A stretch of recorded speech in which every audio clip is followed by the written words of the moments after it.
L'épisode s'ouvre sur une réunion professionnelle autour de la nouvelle collection de bijoux. Veronica présente les designs, solides, élégants et très élaborés. Tous reconnaissent leur grande valeur artistique et comprennent enfin l'intérêt immense du client pour cette collection.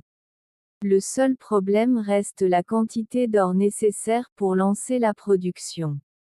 Martine annonce alors une nouvelle capitale. Lorenzo l'a informé qu'une énorme veine d'or a été découverte dans la mine. Grâce à cela, ils peuvent fournir tout l'or nécessaire. Virginia, surprise et contrariée, reproche qu'on ne l'ait pas informée plus tôt, rappelant qu'elle est elle aussi copropriétaire de la mine. Martine explique qu'il voulait faire une surprise. L'ambiance s'apaise un instant lorsque tous reconnaissent que cette découverte permettra de respecter les engagements pris avec le client. Jorge félicite l'équipe pour le travail accompli et souligne le talent indiscutable de Veronica. Confiant dans le succès du projet, il propose de signer immédiatement le nouveau contrat. Mais avant la signature, Virginia pose une condition choc. Elle exige d'intégrer l'équipe de travail avec Emiliano et Veronica, afin de participer à toutes les décisions. Martine refuse catégoriquement, tout comme Veronica et Emiliano. Face à ce refus, Virginia menace de ne pas fournir l'or provenant de la nouvelle veine.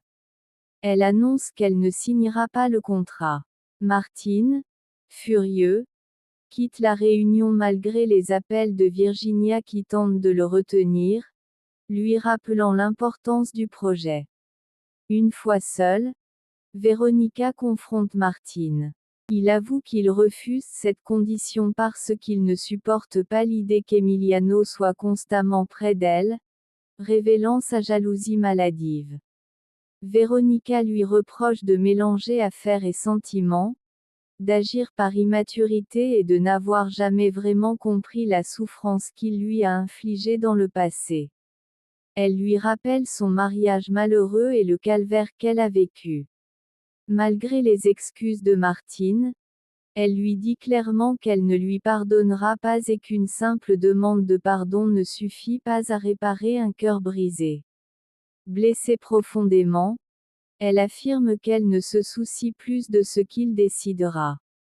Martine, sûre de lui, prétend pouvoir guérir ses blessures, mais Veronica met fin à la discussion. La scène change pour une atmosphère plus populaire et chaleureuse au marché. Blanquita accompagne sa mère et plaisante avec les commerçants. Elle affiche une joie naïve et rêveuse, parlant de son prince, prête à tout pour le défendre.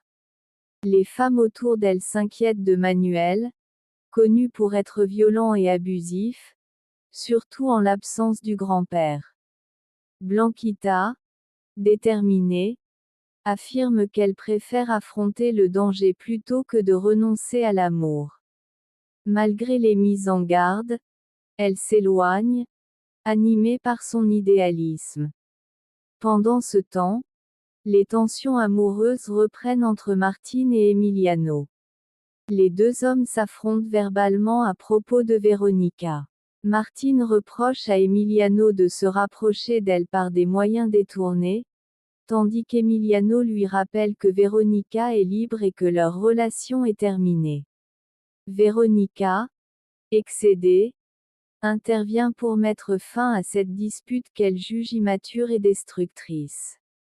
Elle ordonne à Martine de partir puisqu'il refuse de signer le contrat. Jorge, embarrassé, constate que cette rivalité met en péril le projet. Emiliano propose alors de chercher un autre fournisseur d'or, mais Jorge souligne le manque d'alternatives viables. Martine, de son côté, surprend tout le monde en proposant non seulement l'or, mais aussi une campagne publicitaire internationale pour promouvoir la collection de Veronica. Il affirme que l'argent ne l'intéresse pas, que son seul objectif est de la voir réussir et être heureuse. Malgré l'opposition d'Emiliano, Rorre considère sérieusement l'offre, conscient des enjeux commerciaux. L'épisode se déplace ensuite vers Virginia, qui se confie à Nicole. Elle avoue être au bord du divorce, humiliée par son mari et mise à l'écart par Emiliano, qu'elle considérait presque comme un frère. Elle se sent seule, incomprise, et profondément blessée. Nicole se montre compatissant, l'encourage à suivre son cœur et lui offre son amitié sincère. Touchée, Virginia accepte ce soutien, trouvant enfin une oreille attentive. Retour à la négociation. Martin insiste auprès de Rorre. Il pose clairement ses conditions.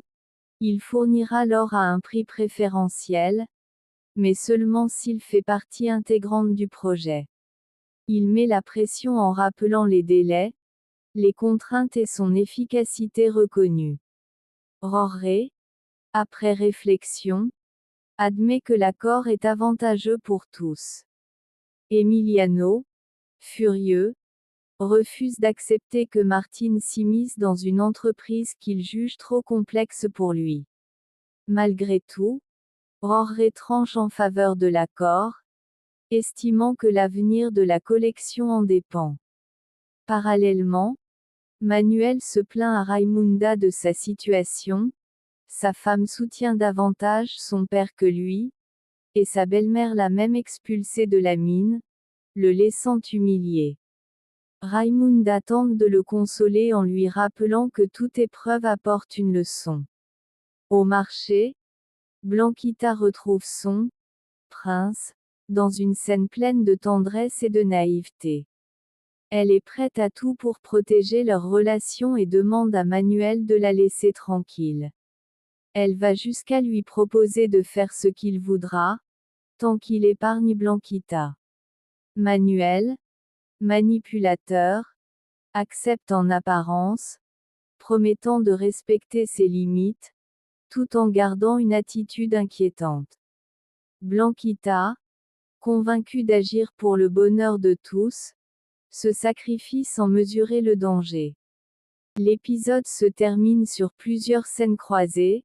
Martin affirme à Veronica qu'elle ne pourra jamais se débarrasser de lui, car il l'aimera toute sa vie. Emiliano, rongé par la colère et la jalousie, se sent trahi. Virginia, plus seule que jamais, trouve un fragile réconfort auprès de Nicole. Et au marché, derrière les sourires et les chansons, se dessinent des menaces lourdes de conséquences. La question centrale reste en suspens. Jusqu'où Martin est-il prêt à aller par amour? Et à quel prix Veronica acceptera-t-elle de réussir? C'est la fin.